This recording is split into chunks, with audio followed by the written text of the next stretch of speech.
साथियों नमस्कार। आज एक बहुत ही शिक्षाप्रद कहानी लेकर आया हूँ। काफी रोचक भी है साथियों। आप अपने बच्चे को जरूर सुनाएं और इस कहानी से उसे क्या शिक्षा मिलती है इस बात का भी जानकारी लेने का प्रयास करें। साथियों, एक बुजुर्ग व्यक्ति है और उसका एक बेटा है जो दोनों अपने गधे को बाजार में बेचने के लिए चलते हैं।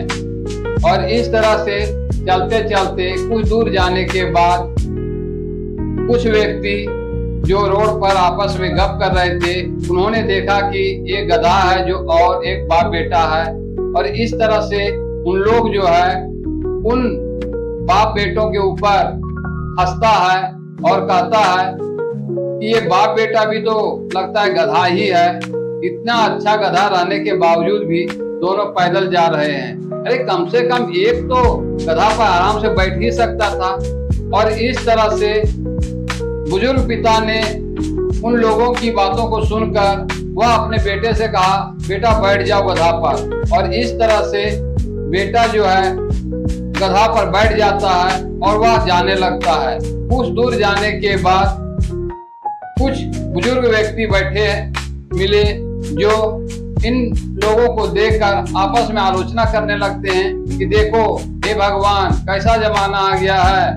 इतना हट्टा कट्टा बेटा है जो गधा पर बैठा है और बेचारा बुजुर्ग पिता जो पैदल जा रहा है। इतना सुनना था कि बेटा तुरंत उतरकर अब बाप को गधे पर बैठा देता है और इस तरह से तीनों जाने लगते हैं। कुछ दूर जाने के बाद कुछ महिलाएं वहां पर मिलती है और फिर महिलाएं जो है इन लोगों को देखकर आलोचना करने लगती है कि देखो कैसा बाप है, खुद जो है गधा पर बैठ गया है और बेचारा दुबला पतला बेटा को पैदल जा रहा है। अरे ऐसा तो हो ही सकता था कि कम से कम अपने साथ साथ बेटा को भी गधा पर बैठा लेता तो क्या बिगड़ जाता।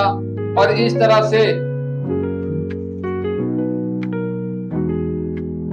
बाप ने अपने बेटे को इशारा किया कि आ जाओ, तुम भी गधे पर बैठ जाओ। और इस तरह से दोनों बाप बेटा आराम से गधा पर बैठकर जा ही रहा था कि कुछ दूर जाने के बाद किसानों की टोली मिली। अब किसानों ने इन दोनों बाप बेटा जो गधा पर बैठा था इन लोगों को देखकर आलोचना करने लगे कि देखो कैसा बाप बेटा है, बेचारा मरियल गधा पर बैठ गया है। अरे इन लोगों को थोड़ा तो शर्म आनी चाहिए कि इतना दुबला पतला गधा है और इतने हट्टे कट्टे बाप बेटे हैं जो बैठ गया है बेचारा गधा। अरे इन लोगों को चाहिए था कि गधा को ही अपने पीठ पर उठा लेता तो काश कितना अच्छा होता। बेचारा गधा इतना सुनना ही था कि बाप बेटा दोनों उतर गया और गधा का पैर को बांध दिया और बीच में बांस डालकर दोनों गधे को टांग कर ले जाने लगा। कुछ दूर जाने के बाद रास्ते में एक नदी मिली और उस नदी में ऊंची पुल थी। पुल पर बाप बेटा और गधा जा ही रहा था कि अचानक गधा जो है वह हिला डुला और इस तरह से बाप बेटा ने गधे की स्थिति से नहीं संभाल पाया और गधा जो है वह नदी में गिर गई। इस तरह से गधा मर गया। अब बाप और बेटा के पास केवल पछतावा ही रह गया था क्योंकि उन दोनों ने गधा को खो दिया था। अब दोनों बाप बेटा हाथ मलते रह गया। साथियों, इस तरह से कहानी यहीं समाप्त होती है। इस कहानी का सार यही है साथियों कि सभी व्यक्ति को खुश नहीं किया जा सकता है। स्थिति परिस्थिति खुद देखना होता है।